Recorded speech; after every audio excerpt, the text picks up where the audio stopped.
Kyle here from All Media Reviews, here to do, at least hopefully get through another Albums of the Year. This is for 1988. And I was looking just at the kind of the fall of 88, 89, and 90. Very top heavy, like the top 10, the top 5, the top 10 are just all favorites of mine. 91, it's not quite as deep to me, but anyway. So I'll just go over like I normally do. You know, I got 28 on the list, and then I got a whole bunch of extras. Stuff that I know a couple songs, or just don't have I haven't got a chance to revisit. The Escape Club, their album The Wild Wild West, they were known for that one song especially, but there might be some more on that record that I'm not familiar with, because that's why this is a rough draft. But that was a pretty big dance, like when I went to dances, bar mitzvah party, that song was on the radio. The Wild Wild West. Lyle Lovett's Pontiac. Lyle Lovett's considered progressive country. You know, I listened to some of it today, and there is a jazz element to it.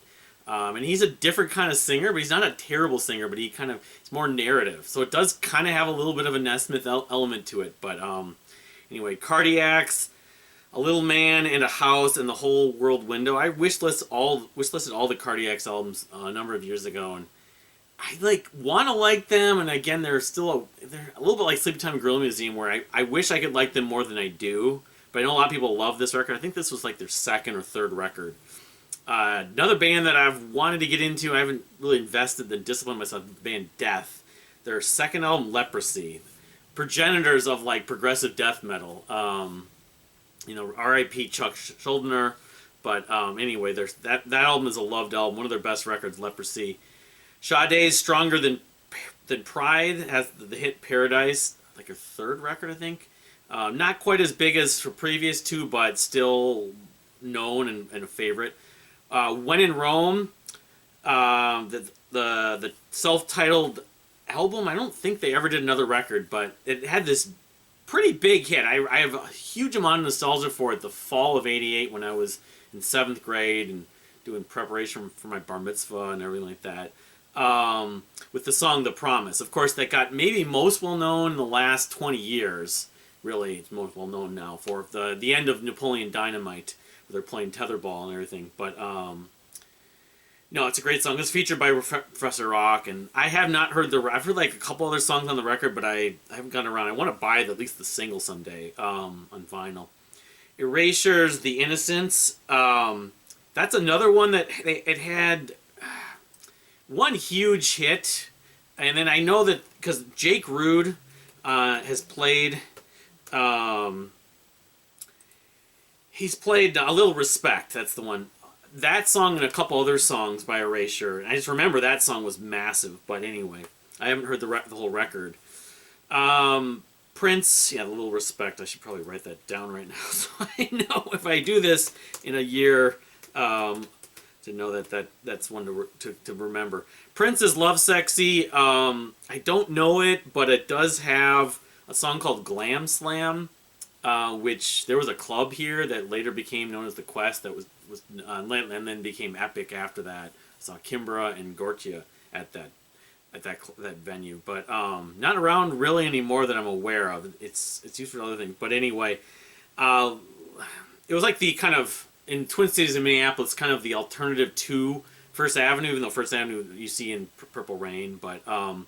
Also, he has a song called Alphabet Street, which includes some rapping. I know he tried to do some rapping because rapping was getting popular at the point, but I don't think it was really Prince's thing. But I've never heard Love Sexy, and I haven't gotten around to it.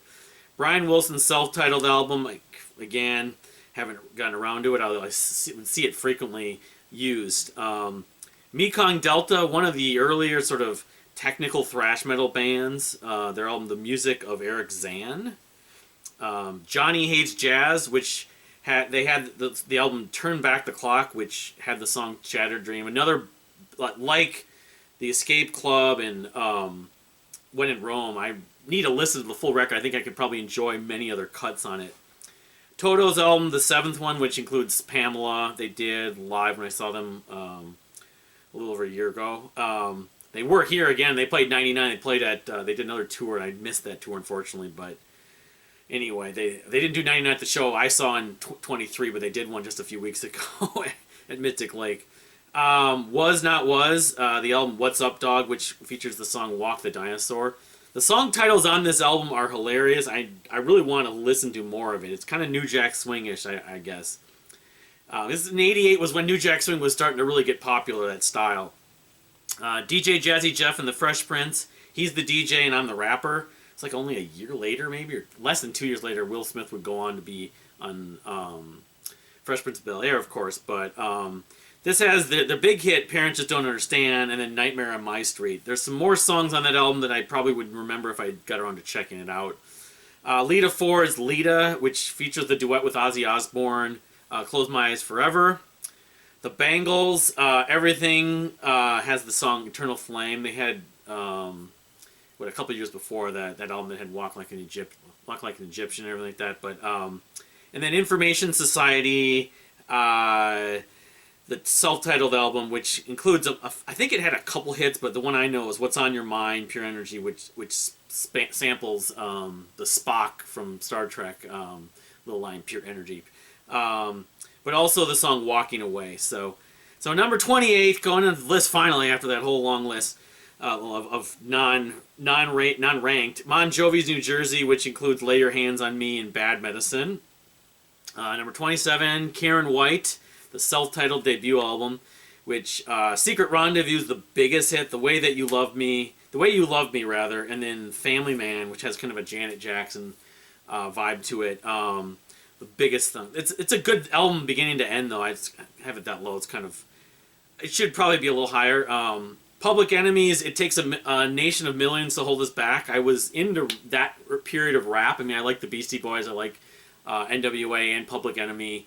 A few others, a little bit here and there, but that one, I had it on cassette tape. I probably still do somewhere down in the basement. But the best known tracks, Don't Believe the Hype. I think it was their debut album, Public Enemy, but Don't Believe the Hype and Rebel Without a Pause. They also have a song that basically is like riffing on the Beastie Boys' Fight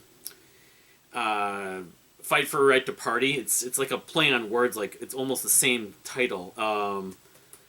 Let's just see if I can find it again.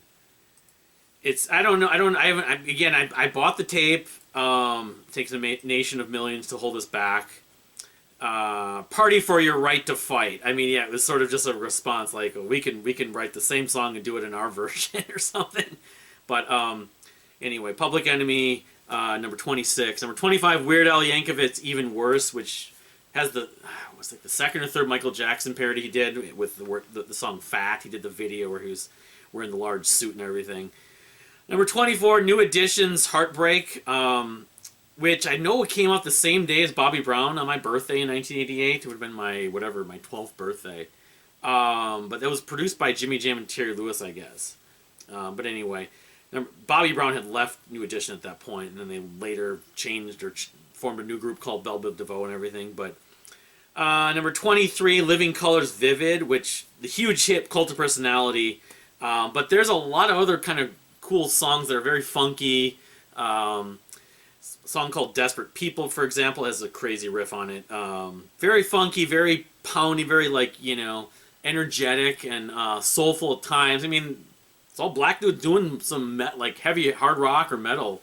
But yeah, I mean, Vernon Reid's a shredder. That's the thing. It's kind of in that shred vein. Why they would tour with Extreme doesn't surprise me. But number 23, number 22.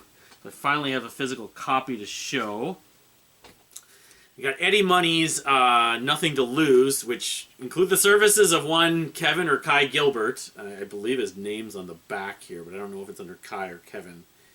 But it's Walk on Water is the big hit on here. There were a couple other singles that did okay, but I'm looking for Kevin's name. And I mean, he played keyboards and he doesn't sing on it. He was only 20 years old, I believe, when this came out. Or when they were recording it, rather. 20? Yeah, he would have. Yeah, because if they were doing it in 87. Let's see here. There his name's right there. You can see.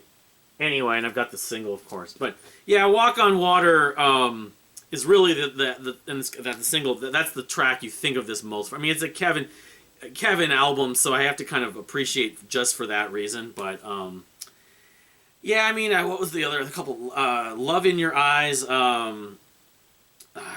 let's see, Forget About Love. There were a couple others that were decent. You know, it's Eddie Money, but I think his previous record was better. The one that had, I think the one with Take Me Home Tonight. Anyway, so that's number 22. Number 21, I got U2's Rattle and Hum, which is mostly live, but it does include, I believe, the only versions they released of Angel of Harlem and Desire. It's mostly other songs that are live, which it's okay, but I know it's a lot of covers too. I know they did, like, I Saw Her Standing There. It's like, we're taking this back from the Beatles or something. I think it was that, or maybe Revolution. I forget which. They did a bunch of covers on this album, but it's more like an EP. And then it was accompanied by a film, I believe, just from my memory. But I don't have a copy of it. Number 20, NWA's Straight Outta Compton. This, I mean, expletives aside, I mean, pretty much every song is filled with, that sort of, gangster rap, but there's something really inherently good about the flow and the rhythms and sort of even though the music kind of repeats with the different rap parts, and the thing about it is you had, of course, Ice Cube, who become more famous later, actually, and Eazy-E. I liked him the most. But then you also had Dr. Dre. Now, he wasn't necessarily referred to as Dre from my memory.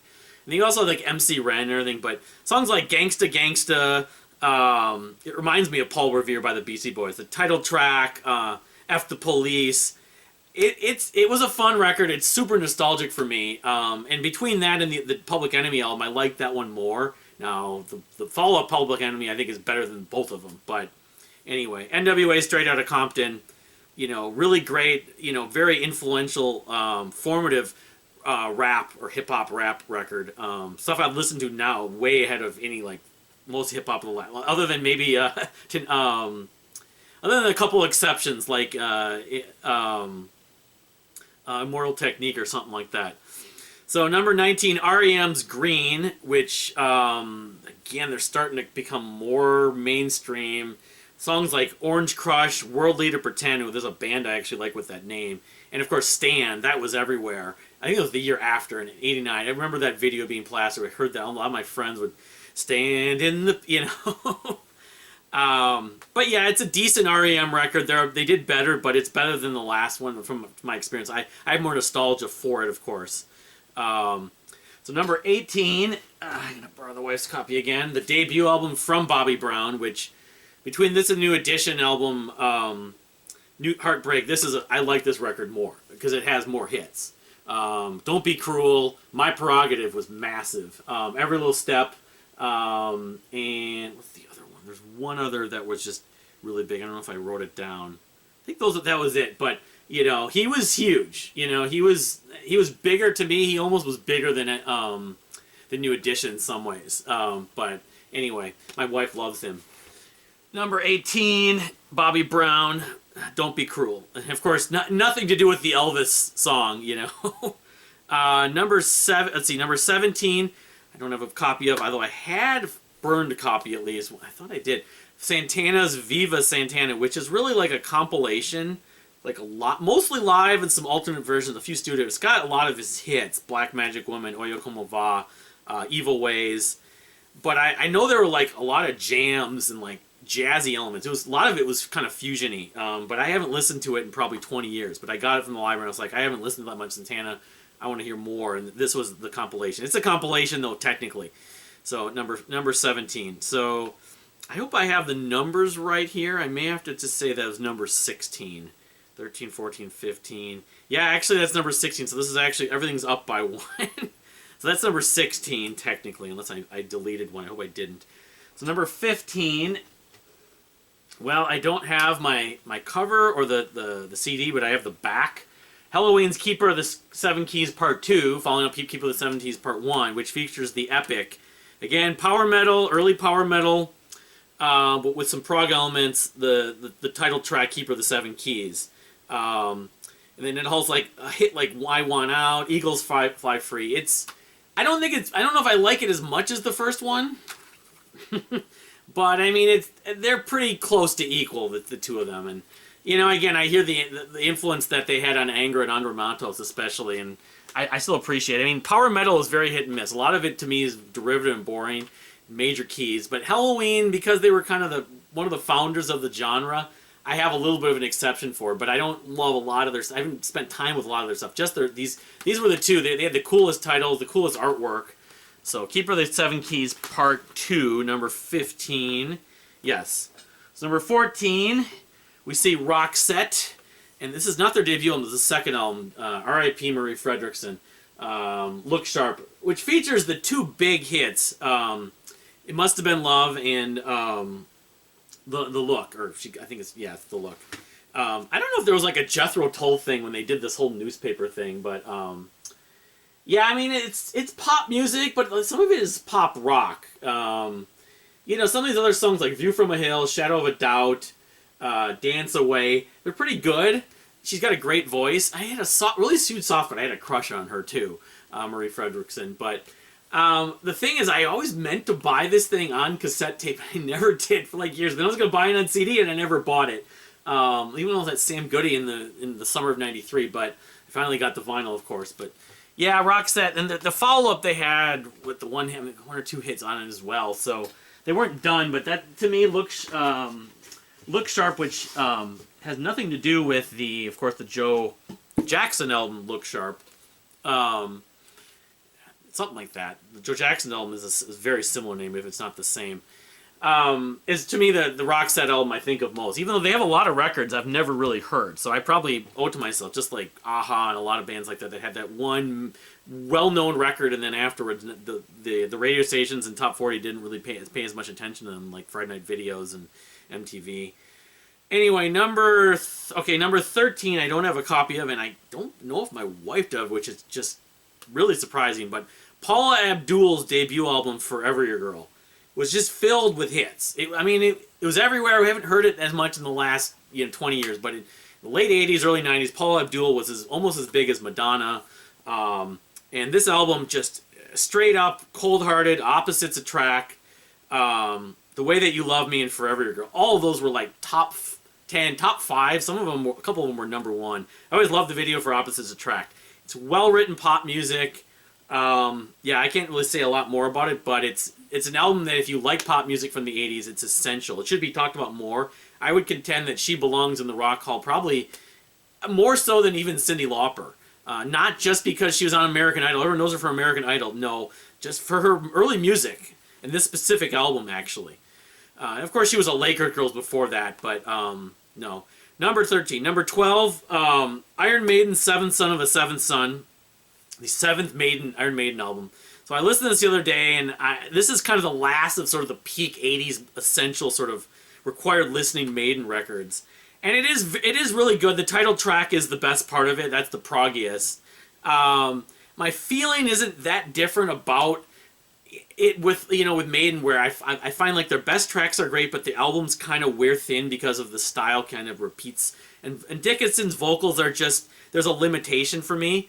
But I mean, I wrote down, let's see, Infinite Dreams, the middle section's great, that twin guitar syncopation. Moonchild, Can I Play with Madness, the drums. The drums are really mixed high in a lot of this. That's one thing I'll say, hearing the remaster on Spotify. It's quite poppy at points, that song as well. Can I Play with Madness. The Evil That Men Do has a really catchy riff. Prophecy has a nice acoustic section. So, yeah, I mean, Seventh Son of Seventh Son is good. I don't think I like it as much as Number of the Beast or maybe even Power Slave, but you're splitting hairs for the most part with Maiden. To me, it's more about specific songs than actually full albums, as odd as that sounds. So that's number 12. Number 11, where do I'm going to flip this around. I'm going with this. Van Halen's OU812, the second Sammy Hagar record. And it features a couple tracks I really love. Specifically, Feel So Good. That's a very, feel good song. Love the keyboard arrangement in that. Is this like in order? I don't even know if this is in the track order here. Yeah, Mine All Mine. That was another song that the classic rock plays a lot in hard rock stations.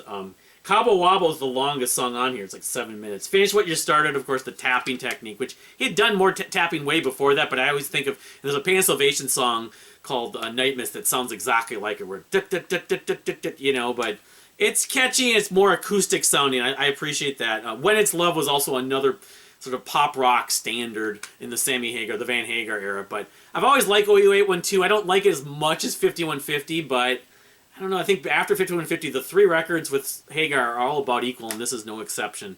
And there's still enough guitar. People are criticizing the Van Halen after Roth left us that even in '84, there's too much synthesizers. Not really. They balanced it more, so, and they adapted, but Eddie's still featured on it. Eddie's featured as a guitarist and as a keyboard player. Enough. So that's number 11. So number 10, I have to show 2 different versions of this because it's Marillion's The Thieving Magpie. Again, on live albums I take a little bit of exception because I don't listen to live albums nearly as much. Santana, U2. But this does, the double disc version I have here on CD includes the Misplaced Childhood. But the track list is great. I mean, it's the sort of the Fish era. It's right after Fish, you know, one of 2 things that came out still within the Fish era. People don't maybe talk about this one as much, but you know, it includes a lot of stuff from Clutching at Straws too. So it was like after Clutching had come out, it's like Slan Vaunt, you know, it's got some of the early stuff like Freaks, Jigsaw, Jester's Tear, of course, Script for a Jester, the title track, White Rush, and Incommunicado. It's a great mix, you know, and you get all of Misplaced Child, especially on the CD version. So that's number 10. I mean, among the Marillion live albums, it's in my maybe top 3, although I don't really have a massive connection with their live albums. I mean, my favorite live albums, I don't necessarily pick Marillion. If I was going on Desert Island, maybe I'd think about it because you get more bang for your buck with live albums, but... So that's number 10. Number 9, moving everything up slightly around, Metallica's Injustice for All. Of course, features maybe one of the definitive thrash metal track, even though it's kind of a ballad in some ways, One.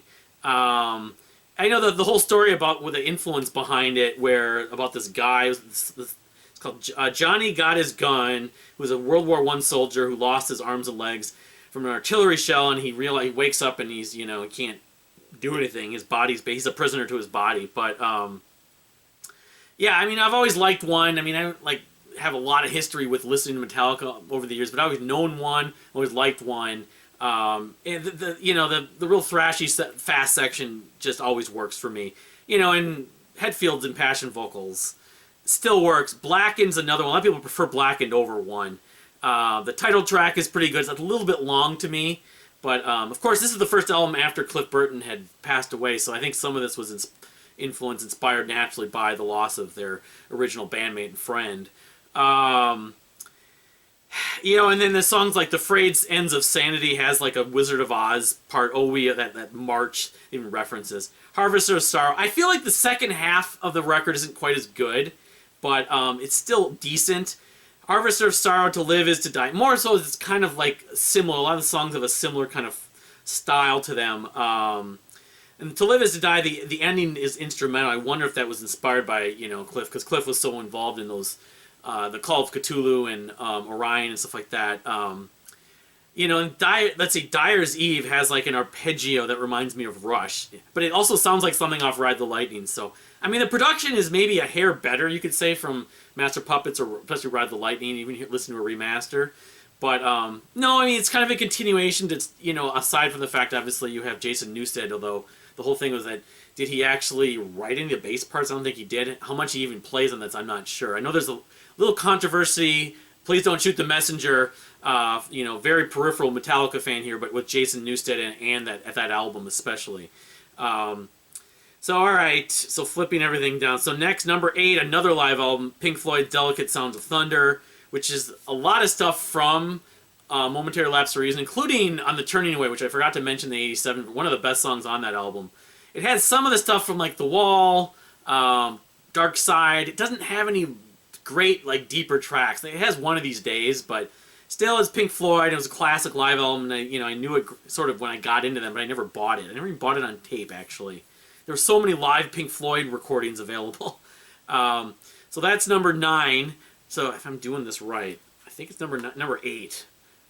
I didn't switch my order, but so next in line, basically, I'm saying this is number 7. I hope this is correct. So So Delicate Sounds actually technically is number 8. Jane's Addictions, nothing shocking. The debut studio album, the debut album was a live album.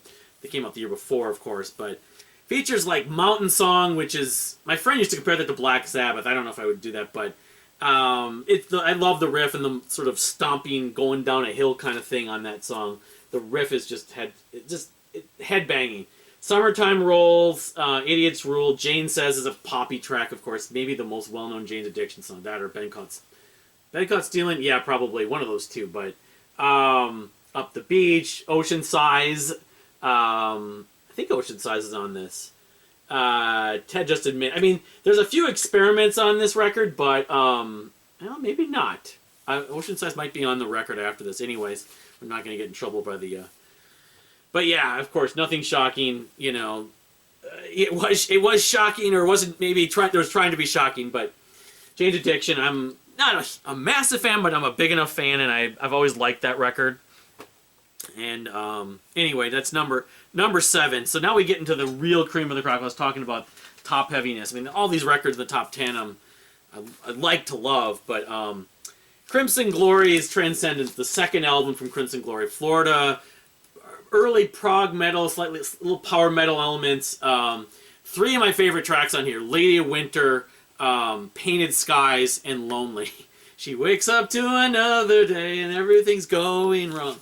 But I like this whole record. Mask of the Red Death, Burning Bridges, Where Dragons Rule. Midnight was just a fantastic singer. He had a distinct style. I loved his falsettos.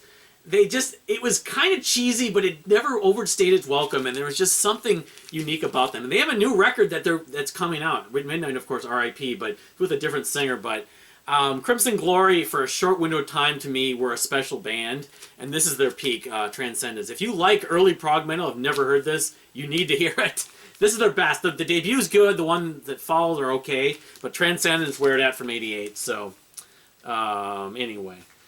Number 6. Number 5, so I slotted this in here. Marillion's B-Sides Themselves, which I didn't grab the CD. And I know that there's one comment in the prog stream we talked about Marillion saying that Cinderella Church on here is an edit. It might be. It was the edit on one of the singles. Because that's what this is, of course. It's B-sides from singles that weren't on studio albums. Of course, it features Grendel, my favorite Marillion album. Marillion song, rather, not album. The 18-minute, whatever, 17 and a half, 18-minute version, which is just perfect. But it has a bunch of other songs that are great, too, that were B-sides of other singles. Charting the Single, you know, no pun intended. Market Square Heroes, their first single. See, I don't know that was a B-side necessarily. I don't know. It's a B-side of another single, probably. 3 Boats Down from the Candy. Lady Nina's good. I mean, it's very dreamy. I like Freaks. It's got Margaret Live and Tucson. I have my bias because I love Marillion. They're my favorite band. But I contend that I like this even a little more than Fugazi. I don't know if I like it. I don't like it more than the previous 2 records. And I kind of split hairs. And, of course, a lot of the songs were from the era of the debut album. But, yeah, B-Sides Themselves, even though it's a compilation, an archive compilation of B-side singles, and includes... To me, their greatest track, despite the Genesis Supper's Ready similarities at points, Grendel. Number 5. Number 4, well, just like Crimson Glory, a lot of people consider this their definitive record and their peak. Queensryche's Operation Mindcrime. The first sort of prog metal concept album, you could say. I mean, you could say Awaken the Guardian kind of was, but it's not my favorite Queensryche record, but I still understand. I don't think it's overrated at all. I think it's properly rated. It's filled with a lot of great songs. The story is interesting.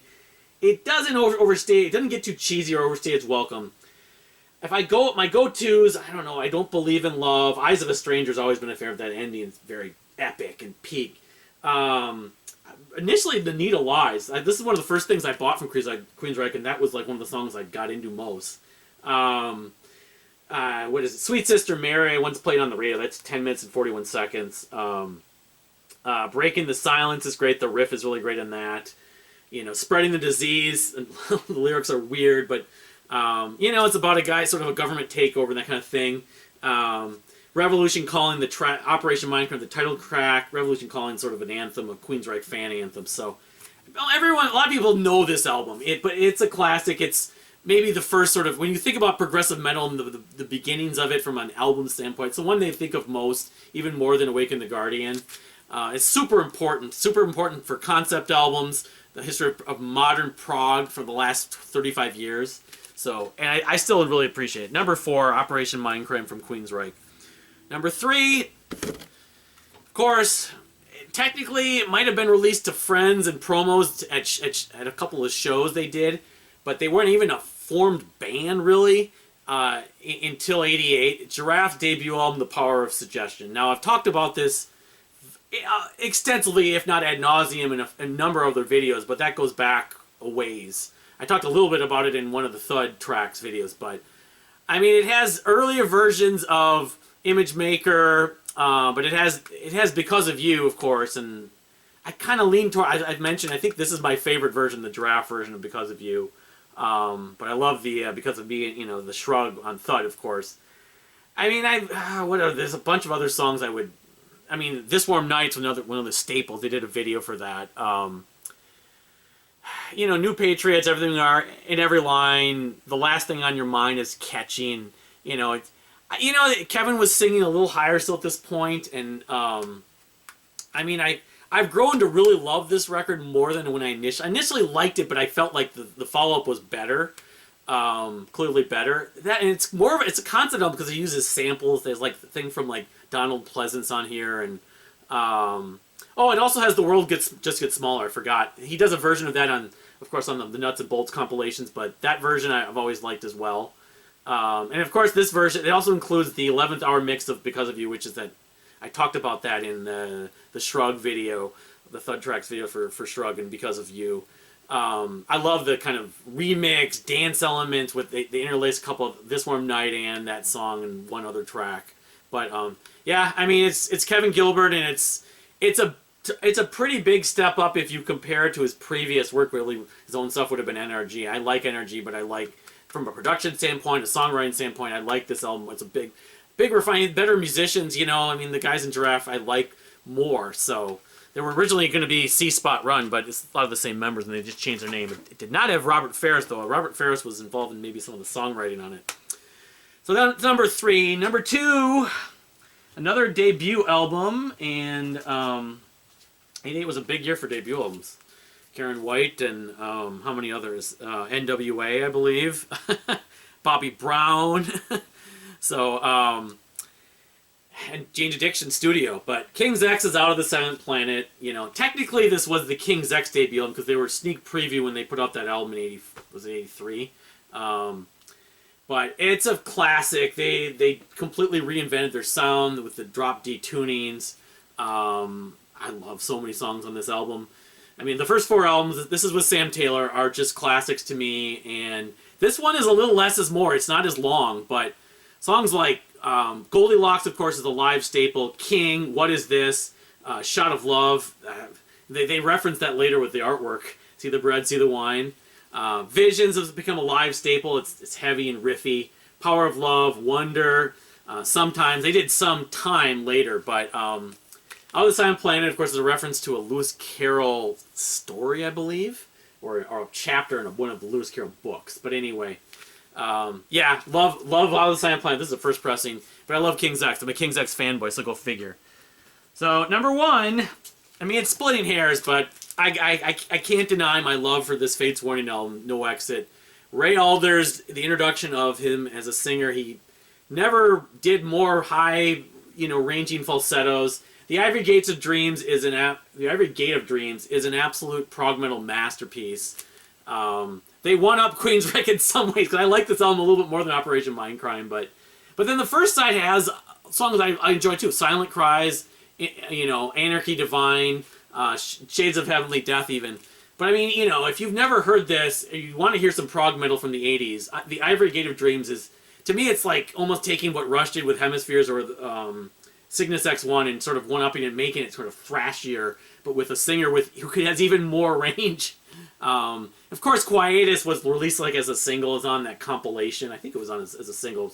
It's the 4th movement, but I mean, the Ivory Gate of Dreams is just fantastic. The dynamics, the the concept, just I have just so many great nostalgic memories when I got into them in the 90s. I'd be driving in the middle of winter, I would be listening to this, listening to the Evergreen Dreams specifically. So, No Exit, my album of the year from 1988. So, hope to get on an 89 and maybe 90 next week too. If I can do 2 of these a week, it would really be nice. I mean, I'm just kind of having to take some liberties and just give in to the fact I can't revisit, 17 albums in 3 days. So I just have to kind of pick my spots. But thank you for watching. What are your favorite albums from 1988? What did I miss? But we'll see you next time.